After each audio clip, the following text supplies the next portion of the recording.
Amém, queridos? Graça e paz. Vamos dar continuidade à nossa série do Salmo 119. Na última gravação, nós não conseguimos sair do verso 3. Eu creio que o Espírito fluiu através da nossa gravação e meditamos em verdades tremendas. Se você não assistiu, perdeu, assista, por favor, vai edificar a sua vida e vai fazer com que nós tenhamos mais paixão por essa verdade. Queridos, a palavra de Deus é tudo que nós precisamos. E o Salmo 119 fala exatamente da palavra de Deus e da necessidade do homem responder à palavra. A palavra de Deus não faz nada de forma unilateral na vida do homem. Tudo é operado de acordo com a resposta do homem. Se responder em obediência, bênção. Mas se não responder, maldição. De Deus, queridos, não se zomba. Tudo que o homem semear, ele vai ceifar. Quem semeia para a sua carne, da carne colherá morte, corrupção, destruição. Mas quem semeia para o Espírito, do Espírito colherá vida eterna.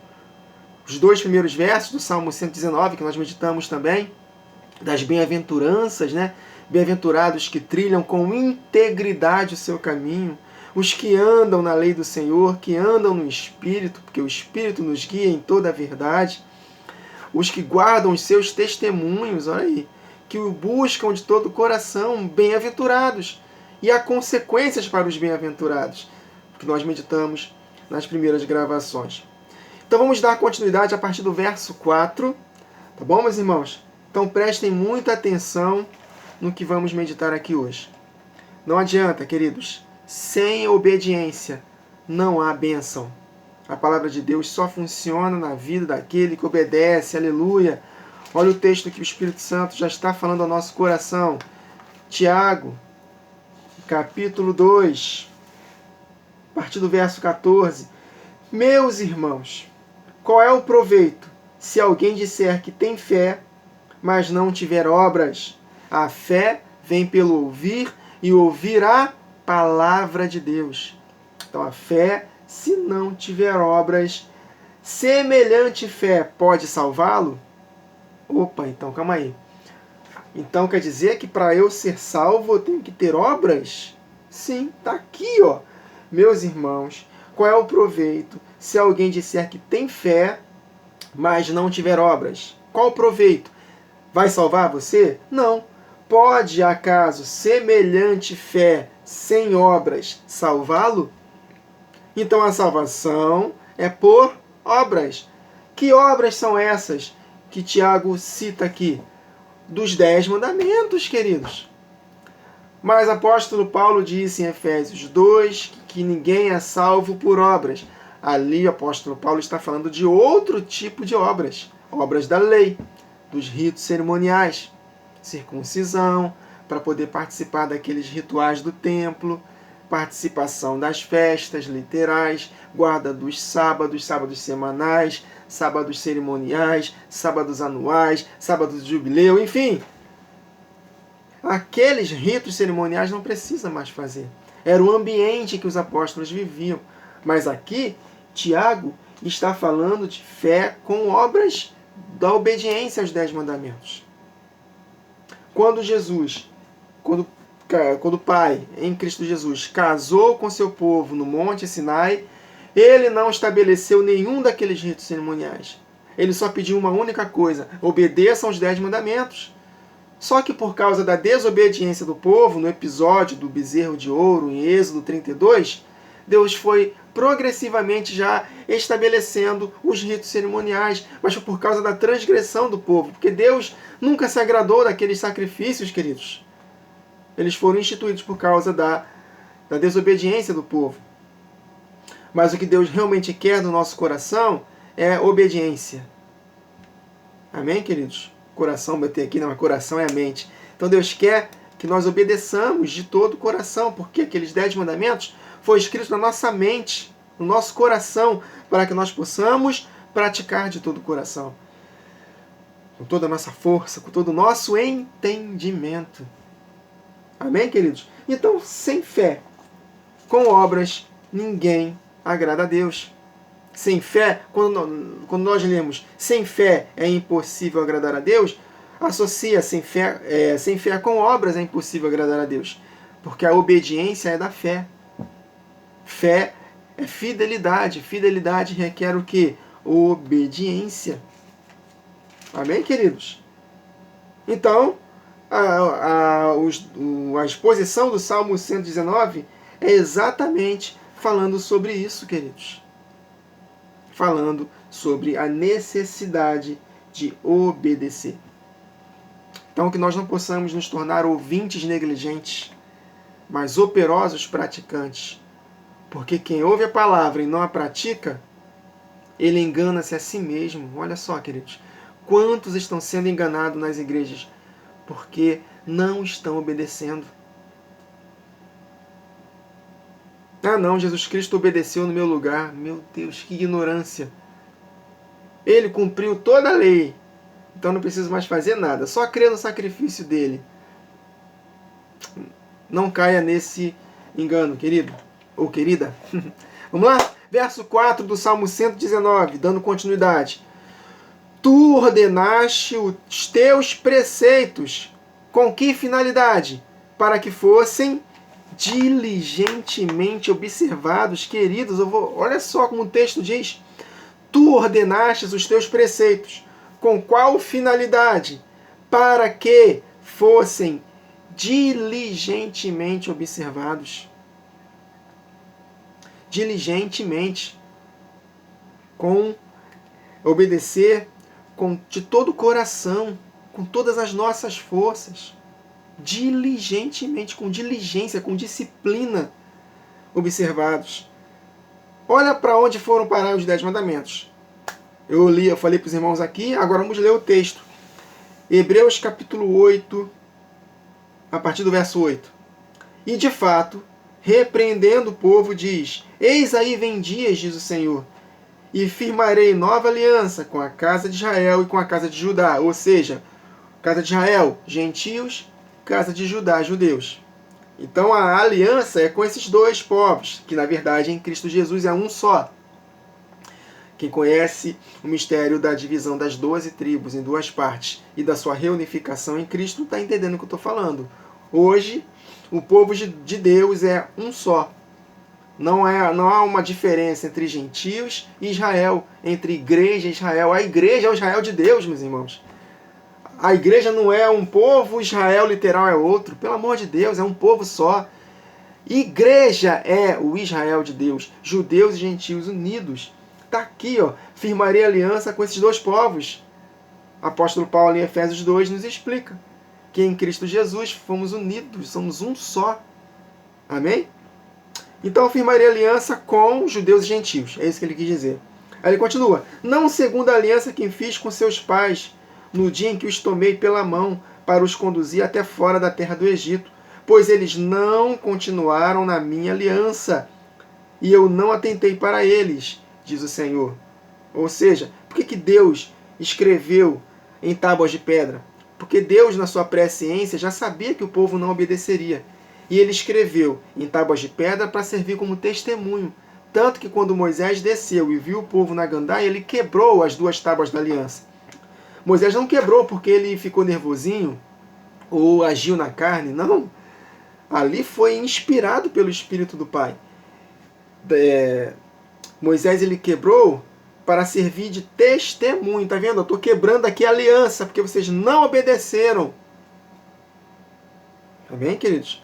Em Êxodo 19, Deus falou diretamente com o povo para obedecer os mandamentos. E esses mandamentos foram escritos em tábuas de pedra porque Deus sabia que o povo não obedeceria. Em Êxodo 32, o povo caindo na gandaia, Moisés desceu e quebrou aquela aliança que Deus fez, os 10 mandamentos, para servir de testemunho. Mas na nova aliança, esses 10 mandamentos não foram abolidos. Eles foram escritos na nossa mente, no nosso coração. Foram tatuados aqui. Por quê?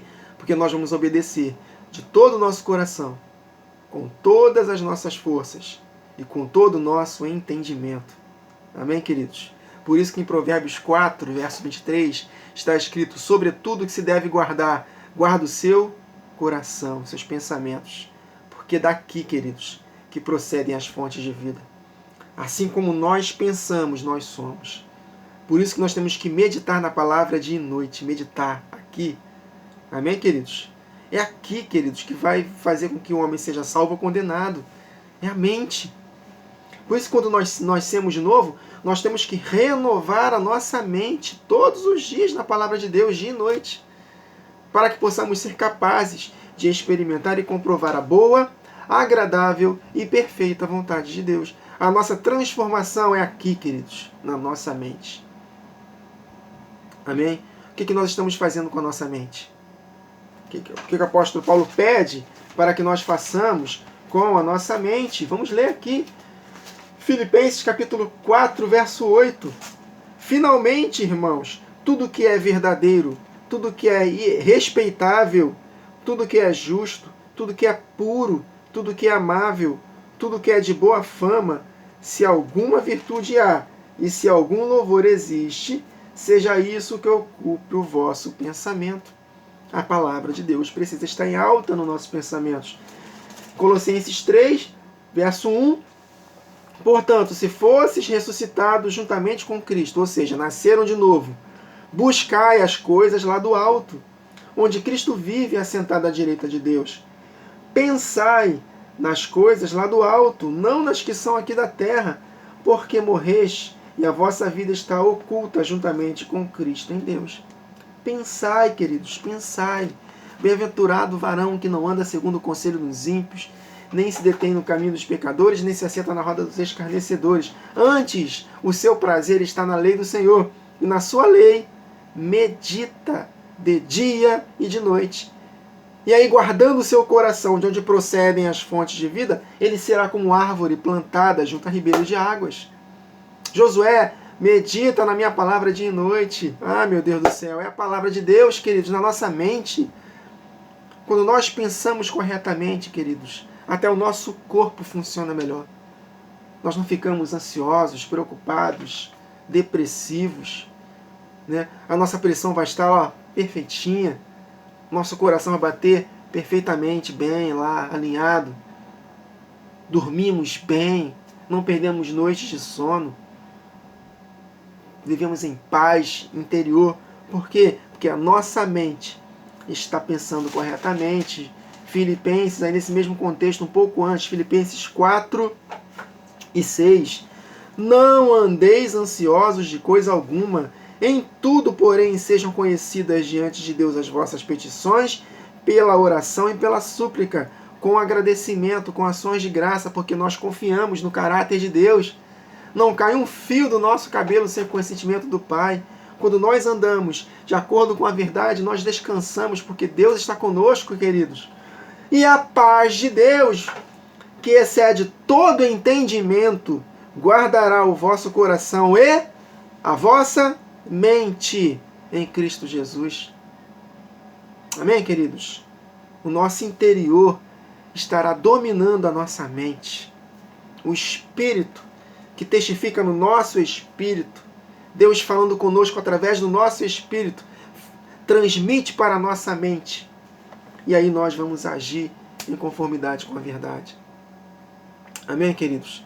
É o nosso espírito, alma e corpo que são conservados irrepreensíveis, queridos. Nós somos seres espirituais, adoramos a Deus em espírito, servimos a Deus em espírito. E esse espírito, ele transmite para a nossa mente verdades tremendas, revelação da palavra.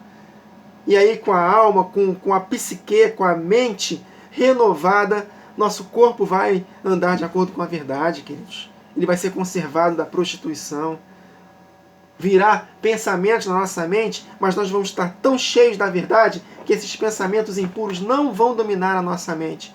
Por quê? Porque nós estamos cheios da palavra de Deus. Espírito, alma e corpo conservados irrepreensíveis até a vinda de Jesus. Então é a mente que vai determinar, queridos. O que está na nossa mente vai contaminar o nosso espírito ou vai manter o nosso espírito puro? A nossa mente. Tudo é aqui, queridos, tudo é aqui. A luta da carne contra o espírito.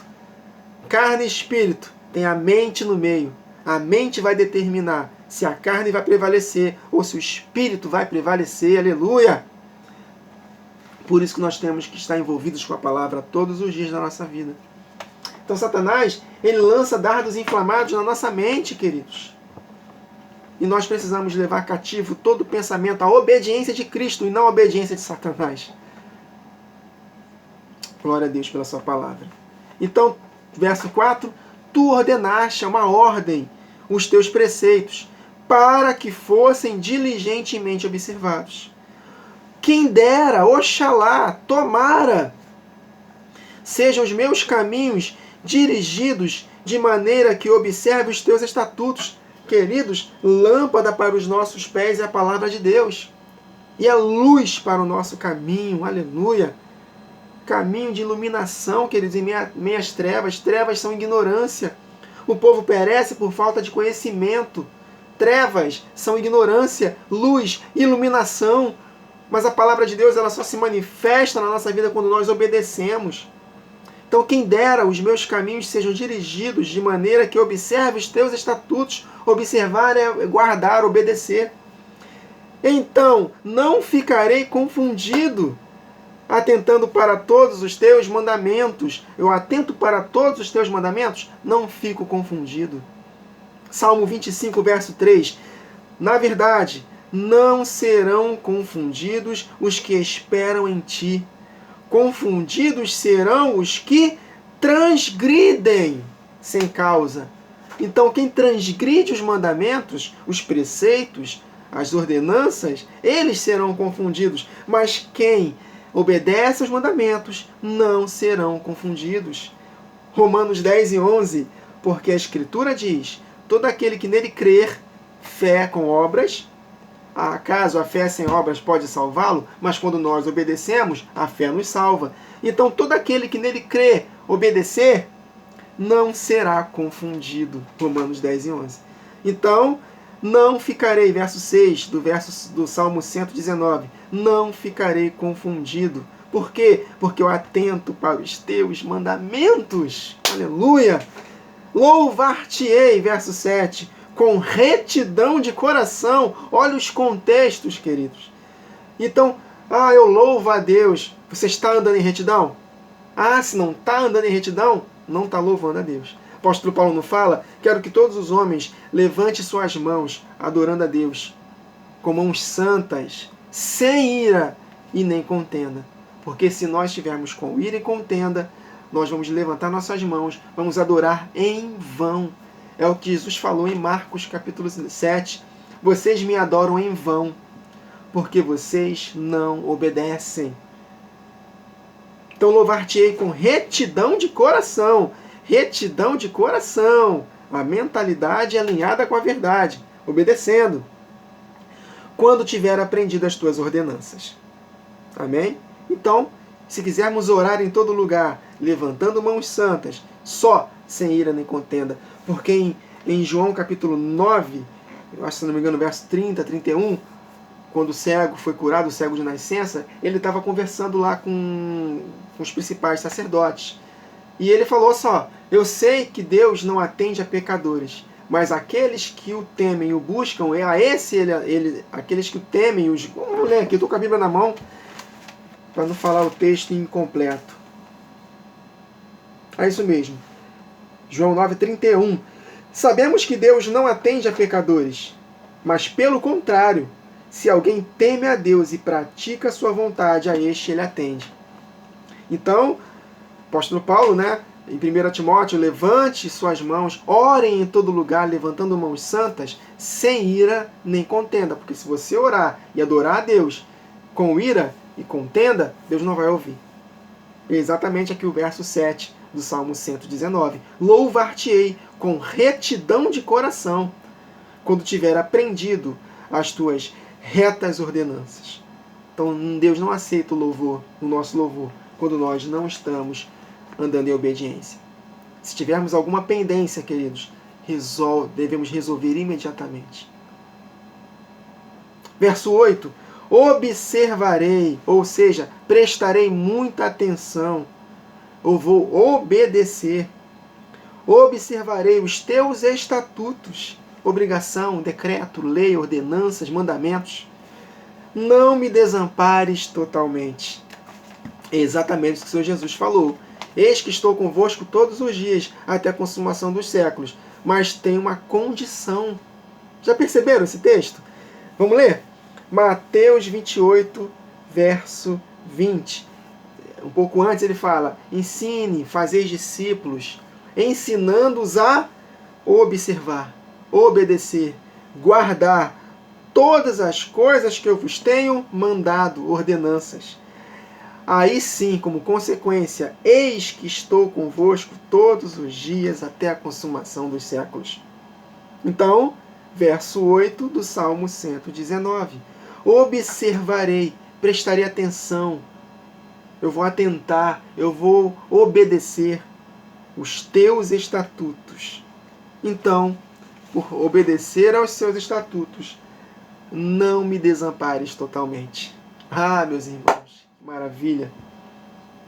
Amém, queridos? Então vamos finalizar aqui no verso 8 do Salmo 119. A partir da próxima gravação, vamos dando continuidade. E nós vamos compreender que o Salmo 119, ele exalta a palavra de Deus, mas, ao mesmo tempo, faz com que nós tenhamos a necessidade de obedecer. Porque exaltar a palavra de Deus e não obedecer, estaremos exaltando em vão. Então, Salmo 119 é uma pessoa, é Jesus Cristo, ele é a palavra de Deus, que precisa de obediência. Jesus não falou isso? Em Mateus 7, em Lucas 6, se não me engano. Por que me chamam Senhor, Senhor, mas não fazem o que eu vos mando? Então, se não fazemos o que Deus manda, ele não será o nosso Senhor. E se ele não for o nosso Senhor, nós não seremos salvos. Não é isso que está Romanos 10, para finalizar? Vamos finalizar agora aqui em Romanos 10. Olha só. Romanos 10, verso 13. Aqui. Não, verso 9. Se com tua boca confessares a Jesus como Senhor. Olha só, não está Salvador aqui não, queridos. Ele é o nosso Salvador. Mas se primeiramente ele for o nosso Senhor. Porque a salvação denota de um Salvador. Mas para que a salvação se manifeste, há a necessidade de confessar a Jesus como Senhor primeiro. Então, se com a tua boca confessares Jesus como Senhor, e Senhor denota em fazer o que ele ordena, e em teu coração creres que Deus o ressuscitou dentre os mortos, serás salvo. Olha aí, tá vendo? Então a salvação é consequência de confessar a Jesus como Senhor, crendo na obra de Cristo na cruz, no poder da ressurreição. Mas a necessidade do senhorio de Cristo. Então, se com a tua boca confessar a Jesus como Senhor, está disposto a fazer o que ele ordena, e com o teu coração creres que Deus o ressuscitou dentre os mortos, aí sim, como consequência, seremos salvos. E mais para frente, verso 13, porque todo aquele que invocar o nome do Senhor será salvo. Aí sim, quando nós invocamos a Jesus como Senhor, estando disposto a fazer o que ele ordena, como consequência, experimentaremos o nosso Salvador. Então, antes do Salvador, tem o Senhor. É a mesma pessoa, queridos. Mas há necessidade de confessá-lo primeiro como Senhor. E estando disposto a fazer o que ele ordena, nós desfrutaremos do Deus Salvador, da nossa salvação. Salvação vem do Salvador. Está conseguindo compreender a ordem, queridos? Primeiro o Senhor, depois, consequência, Salvador. Aleluia, meus irmãos! Essa é a palavra de Deus. Amém, queridos? Então é isso. Amém? Então na próxima gravação daremos continuidade. Deus, que o Senhor nos abençoe.